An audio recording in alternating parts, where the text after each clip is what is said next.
Okay, we're joined by San Jose State women's basketball head coach Jamie Craighead after Portland State defeated the Spartans 90-78. Coach, do you want to start us with an opening statement?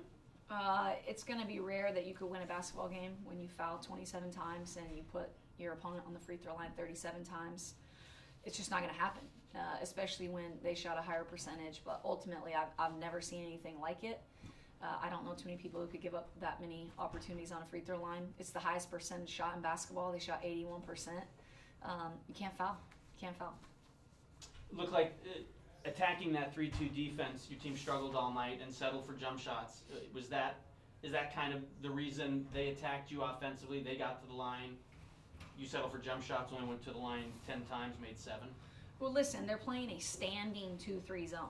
Like, literally, they're standing there. So that's why they don't foul as much, right? We're playing a man defense. We started out in our matchup zone, and our kids didn't move very well out of our zone, and they got corner 3, corner 3, corner 3, corner 3. I saw enough of that. When we went fire, they didn't get that three-point line as much, and at that point, that was good. If we don't foul, right, and we just hit some shots because we played them even in the second half. And it's the same thing I tell our kids all the time. You cannot give up runs like that. You cannot have a 16-point deficit and think that the other team's just not going to score ever again. So we put ourselves in a hole, and then when we would get something going offensively, we'd foul. And they'd shoot 80% from the free throw line. So it was just a struggle. It's a young team. They're in these situations, some of them for the first time. And I just didn't think we had it tonight, and Portland State did. Portland State came out, played their game. They played well. They executed. They got a win, and they deserved the win. How do you feel your team defended the 3 in this game? I know the first quarter they shot 4 for 6, Portland. How do you feel they defended? I mean, considering they only got 4 more the whole game for another 30 minutes, and they got 4 in the first 10 minutes, I'll take that. I just think ultimately because we were so worried about the three-point line, we just decided we weren't going to jump to the ball, we weren't going to defend, and anytime they got to the block, we fouled them because we were late rotating, whether we were in man or zone. Like I said, it just didn't seem like we had it tonight. We weren't playing very hard, we weren't very competitive. There were moments where we had it and then we couldn't get a stop, or there were moments we had it defensively and we couldn't get a score. We just couldn't put 2 and 2 together. What was the plan offensively to attack that 3-2? Or 2-3, I'm sorry. We got the ball in the high post early, and we just could not make a shot. I mean, it was clank, clank, clank. We had some easy putbacks and touches that we missed. I mean, I told our team, it's not like we shot well from the three-point line, 33%, but we shot 37% from the field, too. And it has to, you should be shooting 45% from the field, and if we do that, it makes it a little easier. I thought there were some calls. Like, I'm so confused about the circle because in their 2-3 zone, the primary defender is the top. We go by her. That's the secondary defender, and she stood under the hoop. And every time there was contact, that's supposed to be a foul, and that didn't put us on the free throw line. So that was a little confusing. I probably have to go back and look at the rule and see if there's a different interp or I'm missing something. But that would have helped if we could have maybe gotten that call. Maybe we would have been a little bit more aggressive. But I think everybody's just like, well, it doesn't matter what we do. It's not effective. And you could tell we got a little tight. Talk to me a little bit about Taylor Turney, especially in the second half. I mean, career high in points. She's really, in the last couple of games, stepped up and become an offensive threat for your team. Yeah, for sure. And it helped when we went 5 out. We went 5 out with a bunch of shooters. Danae was on the court with her, too, at times. It allowed us to spread the floor. They could attack in the gap. She got some easy stuff when we went 5 out, and we moved. Basically, we went to 5 guard look for us, so we had more shooters around her. She has that little floater that she can shoot inside over the big. It was falling today, which was good. She was using the glass. She's a scoring guard. That's who she is. The 9 assists the other day were some pretty simple plays where her teammates just finished. Like she did the right things and made the right read out of the offense. But she's going to score. I don't have any doubt about that. Taylor's really good with her left hand. She played pretty well. You mentioned it, and I saw it today for the first time. Is there a thought of, and you're probably still experimenting, of Danae and Taylor on the floor at the same time, with Danae maybe running the point a little bit more? Yeah, Danae just has to get into more of a competitive flow about her game. She's a very controlled player. She played at a really high level, high school basketball, and unfortunately for us, like I need her to go faster and push the tempo, which Taylor does for us more than Danae at times. And if we get that, then I can see that look more. But today it was more, we need a couple more ball handlers. I need to get Taylor away from the top because Taylor likes to penetrate, but it wasn't there initially at the top. We got her off the wing and she was able to create a lot more for us. So your team cut it down to 11 with about 9 minutes left, and 12 with 7 minutes left. Can you talk about some bright spots you've seen in the team today? You know, I said to Jess after on the radio, we didn't not compete towards the end. Like we didn't give up. We fought. We battled. When we did go to that 5-out look, I thought our shooters got going, and that's nice to see. We finally hit some shots there at the end. We trapped a little bit at the end, and I thought we needed to do more of that. But our rotations just, when you have 3 people out there and they're doing their job, but then 2 aren't, it really exposes you in the back of that press, and that's something we have to clean up before we get to the Mountain West. But we battled.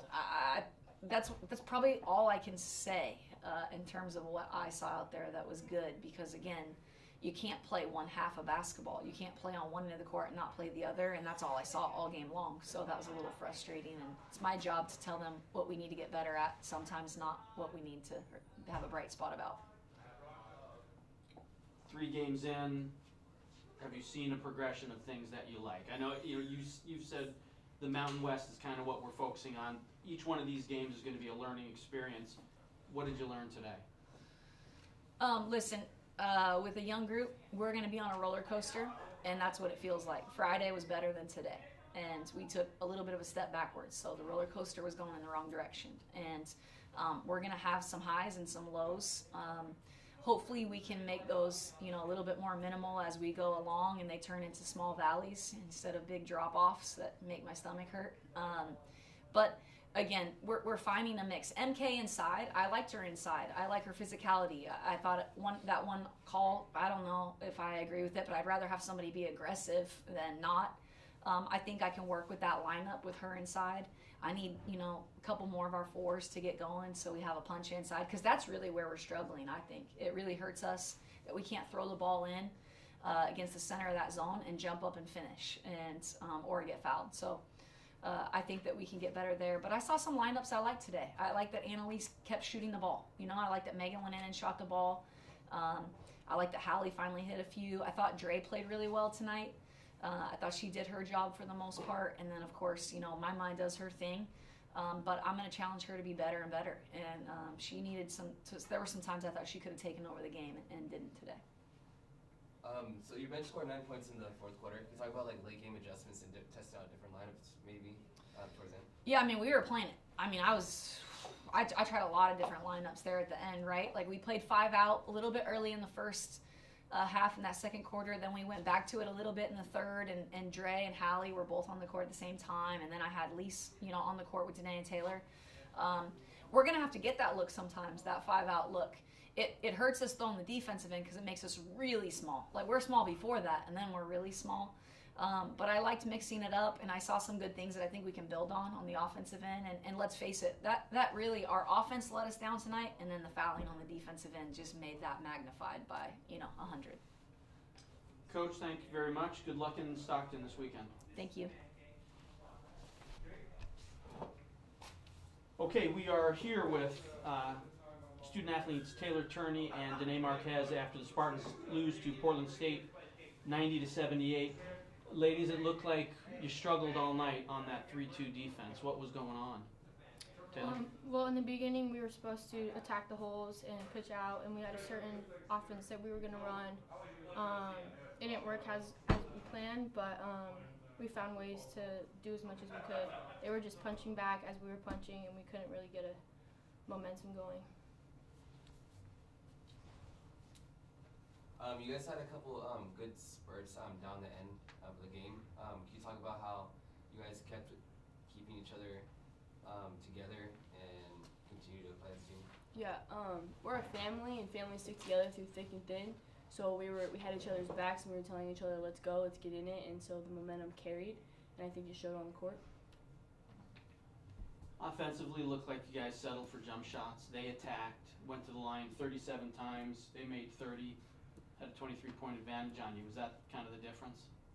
Yeah, we fouled way too much, but we can't be over aggressive on our defense, and I think we were a little bit, and we didn't rebound.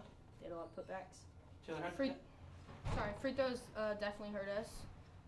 What were they?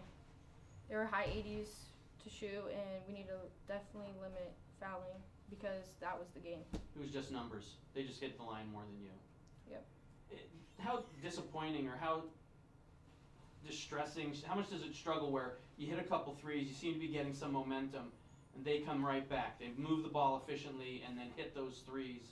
You know, they have you guys chasing. How tough is that emotionally or mentally? It's tough, but that's what happens in basketball, you know, and how you counter is like what matters. So like if they hit something, you don't got to worry about that shot. You just got to go down and worry about your offense, and you got to just keep attacking them. What was the plan against Riley? I know she's their leading scorer, 19. She ended up with 28 tonight, pretty efficient shooting, and went to the line a lot. Was there anything particular you guys were trying to do? The main thing, you can hit this 2D, but the main thing is that we were just trying to keep them off the free throw or off the 3-point line because we know they're shooters. Yeah. And there was they got a lot of corner shots early on, and we played harder as the game went on, but it was just they got an early lead and we just couldn't counter it. I think she also went to the free throw line a lot. Most of her points were there. But I think we went overly aggressive trying to get them off the line, which led to her attacks. And, you know, once we figured out she was left-handed, it helped us. What would you say are some bright spots you see in this team and how you guys are able to fight back and what you guys can use going into next game? Honestly, I think we work really hard. We work really harder than we did last year, and we push each other in practice. I mean, we don't feel bad for each other. Like, we're on each other nonstop. Our practices are definitely harder than our games. Definitely. I think also our youth is going to be taken to our advantage, you know. Some freshmen get a decent amount of playing time, which is helpful, so that way we can learn to grow and build and kind of take our roles in. 7 different players had 3-pointers, 9 different players scored. Last year the balance was obviously kind of top-heavy.